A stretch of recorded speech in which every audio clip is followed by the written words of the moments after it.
देखिए, सिविल सेवा की तैयारी शुरू करने के भी कई लेवल्स होते हैं। सिविल सेवा की तैयारी का एक हिस्सा है कि आप पढ़ाई कब शुरू कर दें सिविल सेवाओं के लिए, यानी कि सिलेबस की तैयारी कब शुरू कर दें। लेकिन पढ़ाई की शुरुआत करने से पहले एक लेवल और भी है, ये 2 लेवल्स और भी हैं। एक लेवल है कि सिविल सेवा परीक्षा की तैयारी के लिए अपने मन को मजबूत बनाना कब से शुरू कर देना चाहिए, क्योंकि मन की मजबूती बहुत जरूरी है इस परीक्षा में। ये 2 दिन 4 दिन की तैयारी नहीं है। इस तैयारी में आपको लगते हैं लगभग 1 साल, 1.5 साल, 2 साल, कभी कभी 3 साल भी।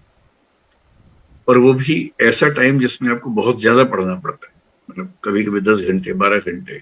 शुरुआत में आप 6 घंटे पढ़ेंगे, फिर 8 घंटे होगा, धीरे धीरे आपका खुद मन करेगा ज्यादा पढ़ने का, और तब तैयारी आपकी सीरियस लेवल पे आएगी। तो जब आपको 3 साल तक या 2 साल तक इतनी गहराई से इतना ज्यादा मात्रा में पढ़ना हो, तो इसके लिए सबसे पहले तो मन का मजबूत होना जरूरी है। तो मेरे ख्याल से सबसे पहली जरूरत तैयारी के स्तर पर यह है कि आप अपने मन को मजबूत करें, संकल्प को मजबूत करें। दूसरी तैयारी है कि यूपीएससी की जो अपेक्षाएं हैं आपसे, जैसा माइंडसेट आपका चाहिए, उस माइंडसेट की तैयारी करें।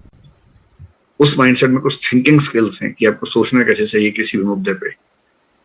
तो 360 डिग्री थिंकिंग जिसको बोलते हैं, कि हर पक्ष के, यानी हर मुद्दे के पक्ष में, विपक्ष में उसकी उपयोगिता क्या है, उसके नुकसान क्या है, हर पहलू पर सोचने का अभ्यास होना चाहिए। जैसे सिंपल सा एग्जांपल ये कि मान लीजिए आपके पास व्हाट्सएप पे कोई मैसेज आया किसी जाति के खिलाफ, धर्म के खिलाफ, देश के खिलाफ, और उसमें कुछ नकली तथ्य पेश किए गए हैं। तो सीधे भरोसा करने के बजाय यदि आप उस पर थोड़ा सा रिसर्च करने लगते हैं, तो इसका मतलब आपका दिमाग अब यूपीएससी जैसा होने लग गया है। दी हुई बातों को वैसा का वैसा स्वीकार मत कीजिए, उन पर थोड़ा सा डाउट कीजिए। और रिसर्च करने के लिए क्या करना है, सिर्फ इंटरनेट पर जाके टाइप करना है गूगल में, बहुत सारे आर्टिकल्स आपको मिल जाएंगे।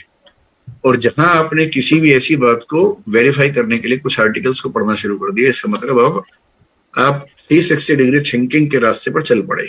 एक तो ये है। डिबेटिंग स्किल्स बहुत जरूरी है कि आप किसी भी बात के पक्ष विपक्ष दोनों को समझ के बैलेंस कर सके। स्पीकिंग स्किल्स हैं जो इंटरव्यू में काम आती हैं, कि आप ठीक से बातों को बोल पाते हैं। राइटिंग स्किल्स बहुत जरूरी है कि आप किसी बहुत बड़ी बात को जो 1000 शब्दों में है, उसको आप 100 शब्दों में ब्रीफ कर पा रहे हैं। या किसी बहुत छोटे से विषय पर जो जैसा कोई सिर पैर समझ में नहीं आता है, उस पर आप 1000-1200 शब्दों का निबंध लिख पा रहे हैं। यूपीएससी में ऐसे निबंध आते हैं जो कई बार समझ ही नहीं आता कि वो क्या पूछना चाह रहे हैं, लेकिन उस पर 1200 शब्द आपको लिखने होते हैं।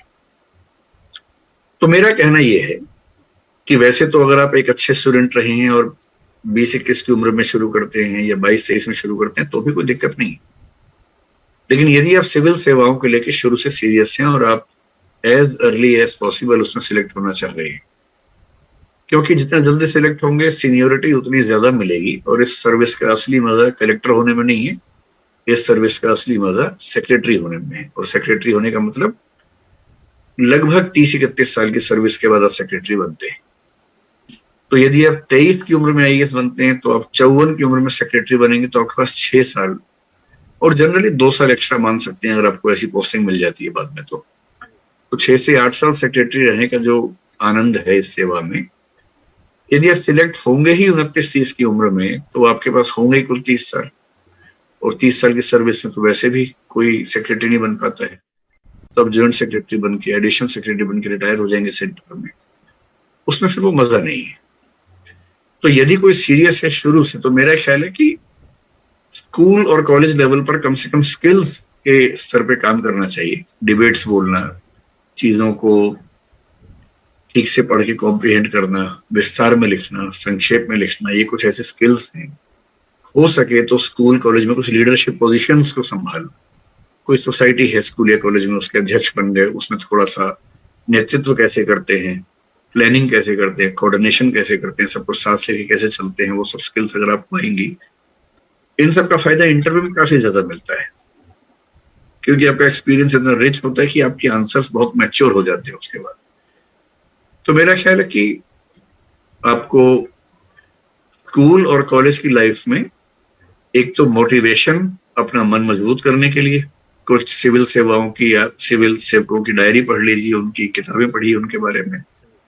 कुछ जैसे एक उपन्यास पिछले साल आया था 12th फेल, जो एक बच्चे की कहानी है जिसने 12वीं क्लास में फेल होने के बावजूद बाद में आईपीएस वो बना, मनोज उसका नाम है, फिर डीआईजी है महाराष्ट्र में। ऐसे कुछ कहानियां आपको मोटिवेशन के लिए हेल्पफुल हो सकती है, तो शुरुआत में 10वीं 11वीं 12वीं क्लास में वो सब पढ़ सकते हैं ऐसी कहानी। और डिबेटिंग, पब्लिक स्पीकिंग, कुछ स्कूल कॉलेज की जिम्मेदारियां संभालना, राइटिंग स्किल्स में दो चीजें, किसी बहुत संक्षिप्त बात पे विस्तार में लिखना और बहुत विस्तृत बात को बहुत संक्षेप में ब्रीफ करना, इस तरह से कोई पॉइंट मिस ना हो।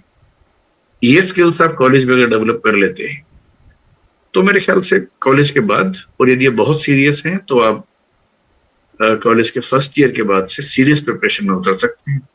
और अभी तो क्योंकि कॉलेज चल भी नहीं रहा है तो आप कॉलेज की शुरुआत से भी तैयारी कर सकते हैं। ऑनलाइन में तो ये सुविधा भी है कि आप अगर कोई ऐसा ऑनलाइन प्लेटफॉर्म ज्वाइन कर लिया आपने तो उसमें आप 2 साल 3 साल 4 साल तक जितनी बार चाहें पढ़ भी सकते हैं, रिवाइज भी कर सकते हैं। तो आप जिस भी यूनिवर्सिटी में, जिस भी कॉलेज में पढ़ते हैं, वहीं रहते हुए ऑनलाइन प्रिपरेशन की मदद से तैयारी की शुरुआत कर सकते हैं। पहले ये लिमिटेशन थी कि आप कॉलेज कर लेंगे, फिर आपको तैयारी करने के लिए किसी और शहर में जाना होगा, फिर वहां जाके आप तैयारी शुरू करेंगे। अब तो वो लिमिटेशन है नहीं, आप जहां भी रहते हैं वहीं से जो भी ऑनलाइन प्लेटफॉर्म आपको अच्छा लगे उस ऑनलाइन प्लेटफॉर्म से मदद लेके फिर तैयारी शुरू कर सकते हैं। कॉलेज के साथ फर्स्ट या सेकेंड ईयर में शुरू कर देना चाहिए।